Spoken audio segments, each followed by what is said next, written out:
so sweet. So the topic for today is honing your knives. Almost every sharpening video on YouTube is made by men, for men, and not just any men, but men who are obsessed with getting their knives sharp enough to shave the hair on their arms.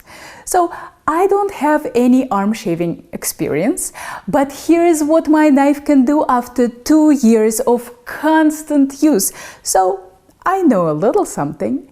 And today I'll show you how less than $100 and a little bit of practice can make your knife feel this great every single time you pull it out of your butcher's block. My knife is made by Misen. Misen is a very exciting newcomer to the cutlery and cookware scene.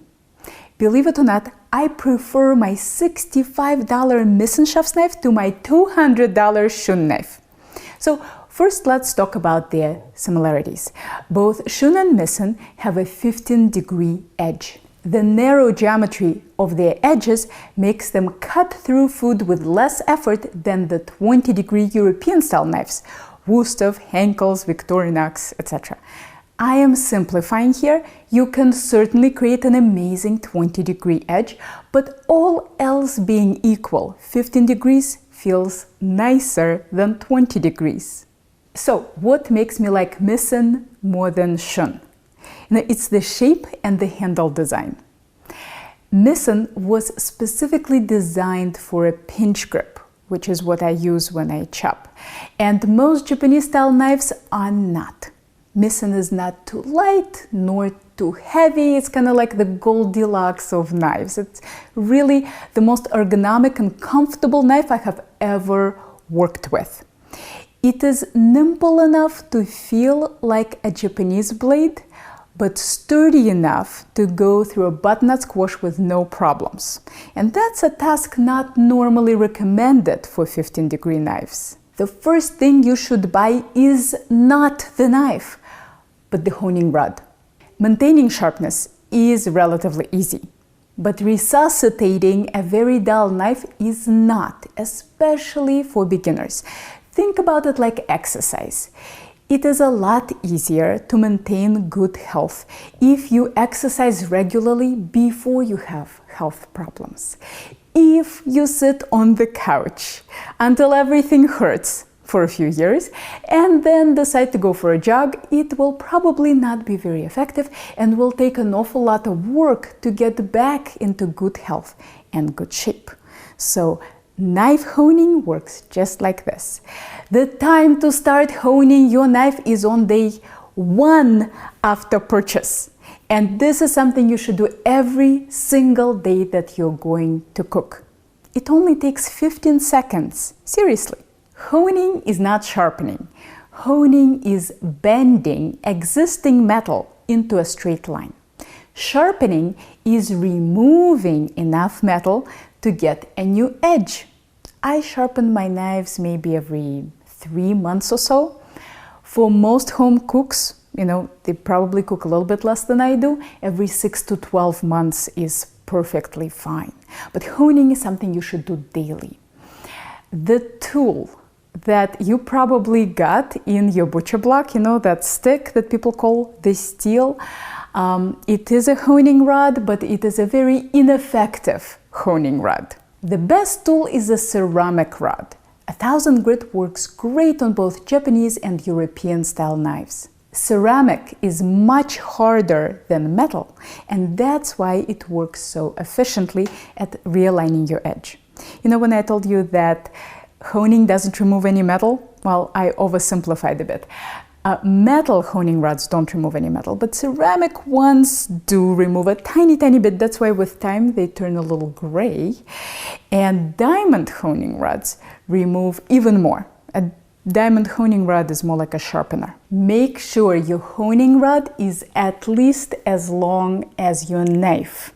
My honing rod is 12 inches long. It is made by Messermeister and it sells for about $33, which is a pretty good deal for a ceramic rod. Make yourself a guide. Below this video, I'll link to these 2 pictures from my class handouts. For Misen, you'll need to cut out the 15-degree one. For the paper part, you can certainly use scissors, but once we get to sturdy cardboard, X-Acto knife with the pad produces much cleaner cuts. Just press really hard to cut through all the layers of cardboard. Then take a piece of tape, fold it over onto itself to make it sticky on both sides. See? Like this.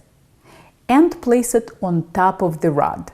Attach your guide to the honing rod and you're good to go.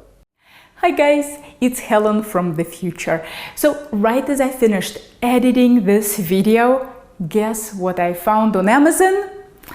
These handy dandy little angle guides that you can put onto your honing rod so that you don't have to make your own. And they're better than the paper cardboard one I'm showing you how to make in the video because they're sturdy. So you put a knife against them and they don't wobble and shake, and you can easily pack away your rod into your drawer without mangling that guide. Not only do they work, but one packet of them includes 4 different angles. They're made by this company, QqjtJJ, and I'll put a link to them below the video. And one packet that costs, I don't remember, $11, $12, had a 20-degree, 18-degree, 16-degree, and 14-degree little orange cone. They are made out of plastic, and plastic is the only part that touches your honing rod. So I put it on 2 of my honing rods and it didn't seem to damage them at all. The little spring here that allows you to pull them apart, this is what makes them fit all different rods and lets you slide it up and down. This little spring does not touch your honing rod. So if you're worried like, oh my gosh, there'll be metal scraping on my rod, nope, that doesn't touch. So I tried it on my thick Messermeister rod and that worked, and I tried it on my slightly skinnier DMT rod and that worked too. A little disclaimer, I only had them for 1 day, so I don't know how they would last. Usually when I recommend products to you in videos, it's because I've had them for years and I can speak about their longevity, reliability, but these things I just got. So quite possibly the spring would give out after a while. But the nice thing with the angle guides is that you really only put them on in the beginning, just to get used to things. Once you're familiar with your knife and your rod, and you've done this for several weeks, you could just remove them and go without them. But these are really fantastic training wheels. All right, now back to the original video with good lighting and Helen with makeup. All right, bye-bye. If you're new to honing, I find it easier to get started with a paring knife because it's small. If all you have is a really dull knife, it's perfectly fine to practice honing on it. It won't make the knife any sharper, but it will make you better at honing. Just don't use knives with nicks so that you don't damage the rod. If you are just learning this, don't alternate. Stay on one side for 5 to 10 swipes so that you can get used to this motion. Move the knife towards you and down at the same time. Try to use as much of the rod as you can. That's what gives your knife microscopic serration and makes it cut so nicely. Once you get used to one side, try the other side. Placing a mirror opposite you can help you check the angle. Once you're comfortable on both sides, try alternating.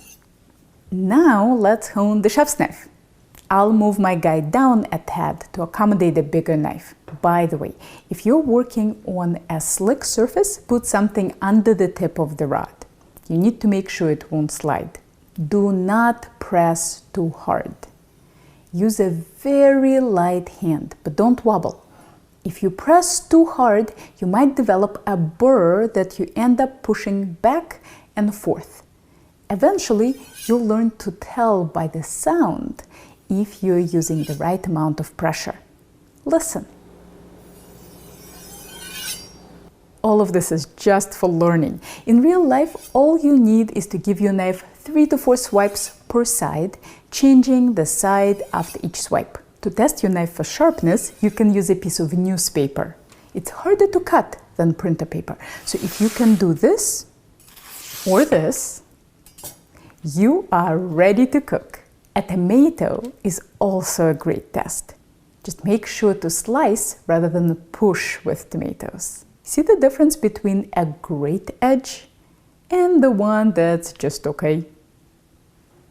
Oh, look, no hands. Don't worry if you can't cut tomatoes into see-through slices on day one. The more you'll practice, the better you'll get. Can honing help with a really dull knife? No. If your edge looks like this and not like this, honing won't help.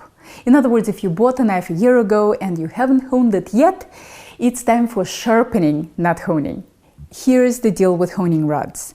No nicks, cracks, or dents, no matter how small. The rod needs to stay completely smooth or it will damage your knives. I keep mine in a drawer wrapped in a dish towel so that it doesn't come in contact with anything else. No need to wash your honing rod on a regular basis. I wash mine maybe once every 6 months or so, though I should probably wash it a bit more often. I use a soft cloth and barkeeper's friend to remove the metal buildup. Oh, and you don't need to wash your knife after you hone it. It's ready to cook right away. Can you damage your knife by honing it incorrectly? That's kind of like asking if you can get hurt by exercising. Yes, you can, but the solution to that is regular exercising, not sitting on the couch. Yes, if you hone your 15-degree knife at a 30-degree angle and press really hard, of course you can damage the edge. So don't be cavalier about it and use that guide, at least in the beginning. Also, notice how I keep my wrist fixed and move my whole arm. If you wiggle your wrist, you'll change the angle. Honing should last you for a few months, and by that time, I promise you a sharpening video. So as always, the links to all the equipment and the angle guides are in the description below. This video was brought to you by viewers like you. If you liked it, click here to support my channel. Don't forget to subscribe, hit that little bell button for notifications. You don't want to miss that sharpening video, do you? And if you're ever in the Boston area, maybe I'll see you in one of my classes.